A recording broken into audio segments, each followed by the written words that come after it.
মাত্র ৩৫ কিলোমিটার দীর্ঘ মকওয়ারি আইল্যান্ডটি বিশ্বের সবচেয়ে সুন্দর দ্বীপগুলোর একটি হিসেবে বিখ্যাত হয়ে উঠেছে। কিন্তু যত পরিবেশগত সমস্যা এই দ্বীপটি ভোগ করেছে, হয়তো অন্য কোনো দ্বীপ তা দেখেনি। দেখতে এই দ্বীপটি খুব শান্তিপূর্ণ ও মনোরম মনে হলেও এখানে কিছু এমন প্রাণী এসে পড়েছিল যারা পুরো ইকোসিস্টেমকে তছনছ করে দিয়েছিল। এই ভয়ঙ্কর পরিস্থিতির কারণ ছিল মানুষ নিজেই। মানুষের কর্মকাণ্ড অনিচ্ছাকৃতভাবে এই ধ্বংস ডেকে এনেছিল। তবে পরে যখন এই দ্বীপকে রক্ষা করার দায়িত্ব নেওয়া হলো, তখন সেখানকার সরকার যে পদক্ষেপগুলো গ্রহণ করেছিল সেগুলো দেখে বাকি দুনিয়াও হতবাক হয়ে গিয়েছিল। এমন পুনর্গঠন প্রচেষ্টা আজকের যুগে খুবই বিরল। কারা ছিল সেই ভয়ঙ্কর প্রাণীগুলো যারা ধ্বংস ডেকে এনেছিল? আর যেসব মানুষ ভেবেছিল এই দ্বীপটিকে আর রক্ষা করা সম্ভব নয়, তারা কি শেষ পর্যন্ত তা রক্ষা করতে পেরেছিল? এই ভিডিওতে আমরা জানব পুরো ঘটনাটি বিস্তারিতভাবে। তাই ভিডিওটি সম্পূর্ণ দেখার অনুরোধ রইল। আর নতুন বন্ধুরা অবশ্যই পাশে থাকা সাবস্ক্রাইব লেখাটি প্রেস করে বেল আইকনের অল অপশন সিলেক্ট করুন। প্রশান্ত মহাসাগরে অবস্থিত একটি ছোট দ্বীপ হল মকওয়ারি আইল্যান্ড।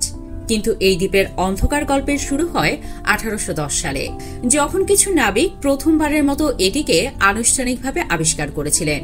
যখন তারা প্রথমবার এই দ্বীপে পা রাখেন, তখন এই জায়গাটি যেন স্বর্গের মতো মনে হচ্ছিল। অত্যন্ত সুন্দর, শান্ত এবং একদমই অছোঁয়া প্রকৃতির এক টুকরো স্বর্গ। তারা এখানে হাজার হাজার এলিফ্যান্ট সিল এবং রয়্যাল পেঙ্গুইন দেখতে পান, যারা একেবারে শান্তভাবে সেখানে বসবাস করছিল। শুধু তাই নয়, তারা সেখানে দেখতে পান টাস্ক ঘাস নামের এক ধরনের ঘাস, যা মানুষের সমান উচ্চতা পর্যন্ত বেড়ে ওঠে।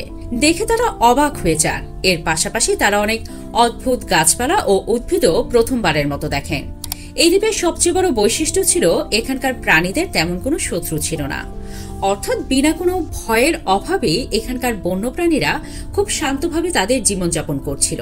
কিন্তু এখান থেকে এই দ্বীপের সমস্যার শুরু হয়। যখন শিকারীরা জানতে পারল যে এই দ্বীপে প্রচুর পরিমাণে এলিফ্যান্ট সিল এবং পেঙ্গুইন রয়েছে, তখন তারা প্রথমবারের মতো মকওয়ারি দ্বীপে আসে। আর সেখান থেকেই শুরু হয় সেই স্বর্গসম দ্বীপের পতনের গল্প।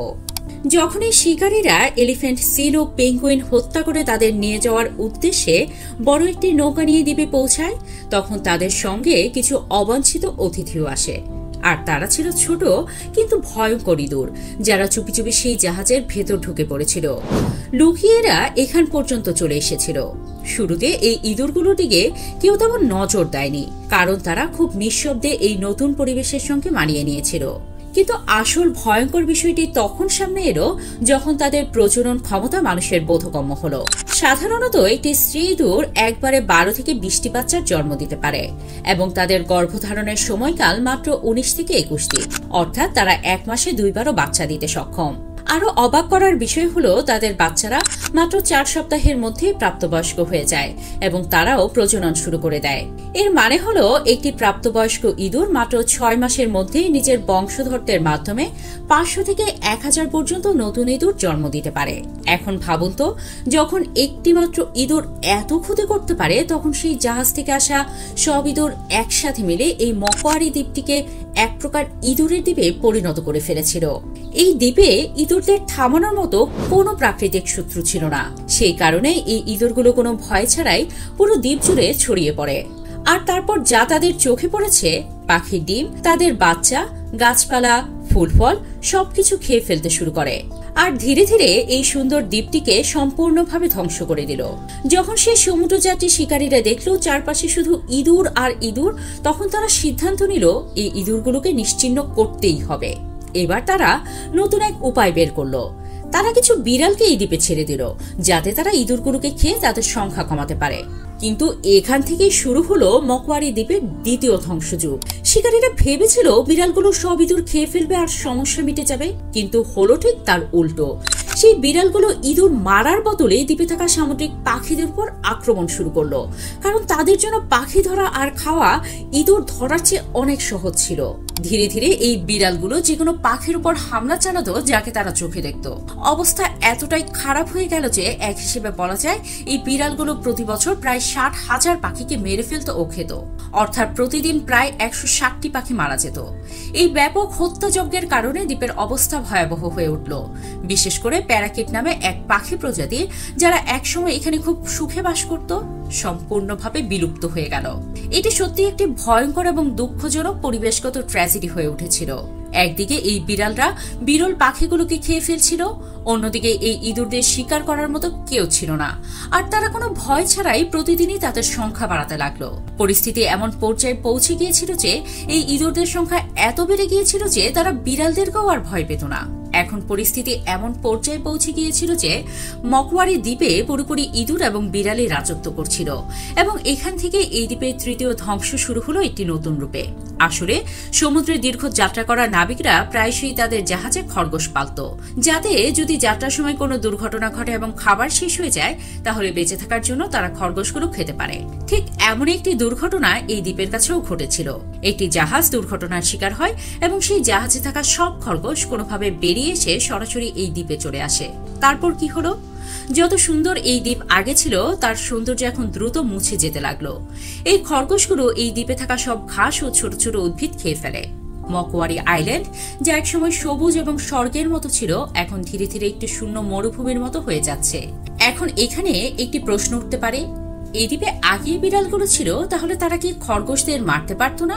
আসলে সাধারণত জঙ্গলে পাওয়া যায় এমন বন্য বিড়ালরা বড় খরগোশদের শিকার করে, কিন্তু মকওয়ারি দ্বীপে যে বিড়ালগুলো ছিল তারা আমাদের বাড়িতে পালিত ডোমেস্টিক ক্যাটস ছিল। এই বিড়ালগুলো ছোট খরগোশের শিশুকে সহজেই মারতে পারত, কিন্তু বড় খরগোশদের ধরতে এবং মারতে তাদের বেশি শক্তির প্রয়োজন ছিল, যা তাদের মধ্যে ছিল না। এছাড়াও এই বিড়ালগুলোর জন্য সমুদ্রের পাখি শিকার করা অনেক সহজ এবং কম শক্তি খরচের কাজ ছিল।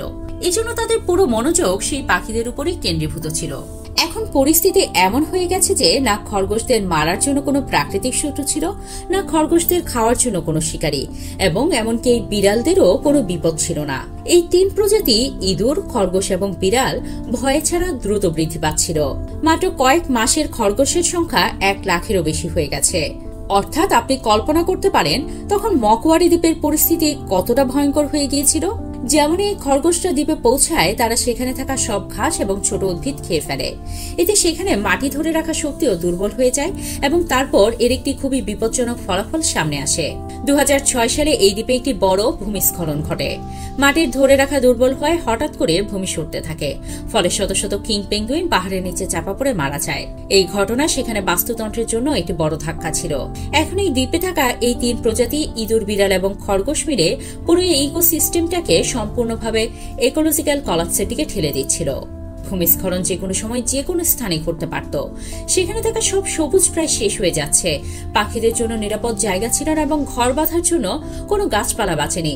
আর যদি কোনো পাখি কষ্টসাধ্যভাবে ডিমও দেয়, সেই ডিমগুলোই প্রাণীদের জন্য সহজ শিকার হয়ে যেত।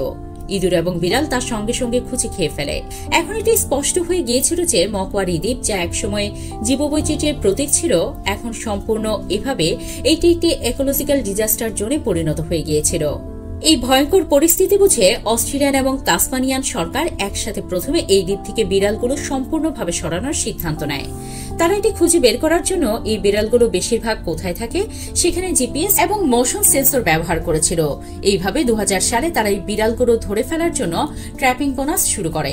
6 বছর ধরে অবিচ্ছিন্ন পরিশ্রমের পরে 2006 সালে আনুষ্ঠানিকভাবে ঘোষণা করা হয় যে মকওয়ারি দ্বীপে এখন আর কোনো বিড়াল বেঁচে নেই। এর প্রভাব তাৎক্ষণিকভাবে দেখা দিল।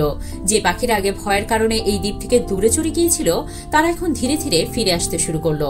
তারা আবার সেখানে বসবাস শুরু করলো। কিন্তু গল্প এখানেই শেষ হয়নি। পরের বড় বিপদ ছিল খরগোশ।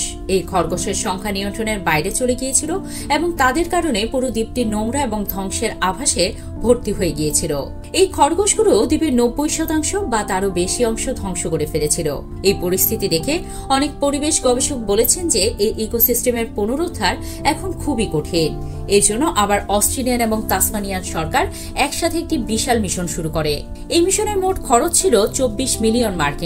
এই মিশনের প্রধান উদ্দেশ্য ছিল মকওয়ারি দ্বীপে থাকা সমস্ত ইঁদুর এবং খরগোশকে সম্পূর্ণভাবে সরিয়ে ফেলা এবং সেখানে মূল ইকোসিস্টেমকে পুনরায় ফিরিয়ে আনা।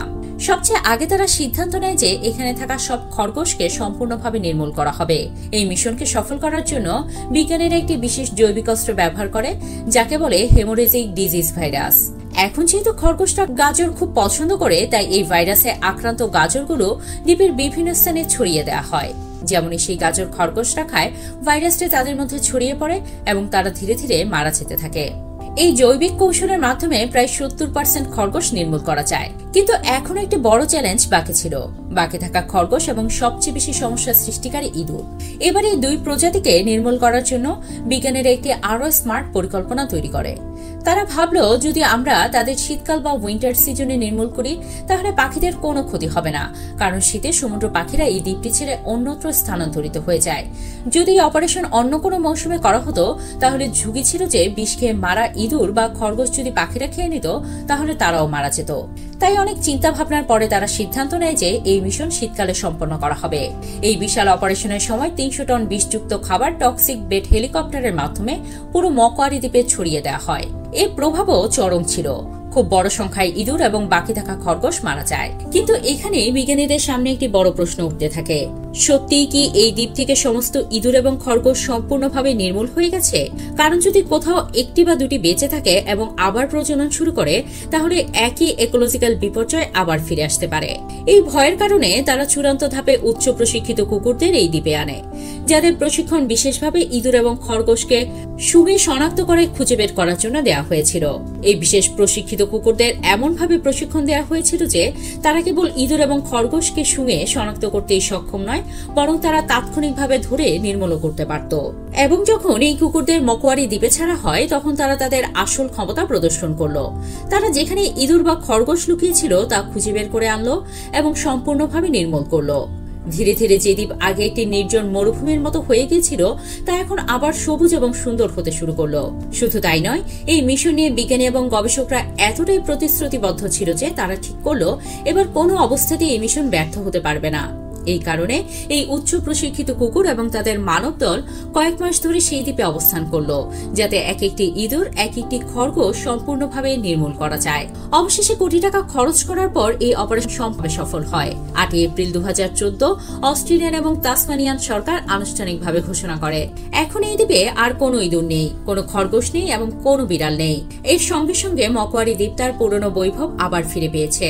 যেমনটি এই দ্বীপ প্রথমবার আবিষ্কৃত হয়েছিল ততটাই সুন্দর এখন আবার তার চমৎকার দেখাতে শুরু করেছে। এই মিশনের সফলতা কেবল দুই সরকারের জন্য গর্বের বিষয়ই নয়, বিশ্বের অনেক দেশ এটিকে একটি অনুপ্রেরণার মতো দেখেছে যে যদি সত্যিকারের মনোযোগ এবং বৈজ্ঞানিক পরিকল্পনা থাকে তবে কোনো পরিবেশগত বিপর্যয়কে আবার উল্টে দিয়ে জীবন ফিরিয়ে আনা সম্ভব। এই ভিডিওটি কেমন লাগলো আমাদের কমেন্ট বক্সে লিখে জানাতে পারেন। ভিডিওটি ভালো লাগলে এটি লাইক করতে পারেন, চ্যানেলটি সাবস্ক্রাইব করে রাখতে পারেন। তাহলে দেখা হচ্ছে পরবর্তী নতুন একটি এপিসোডে। ধন্যবাদ।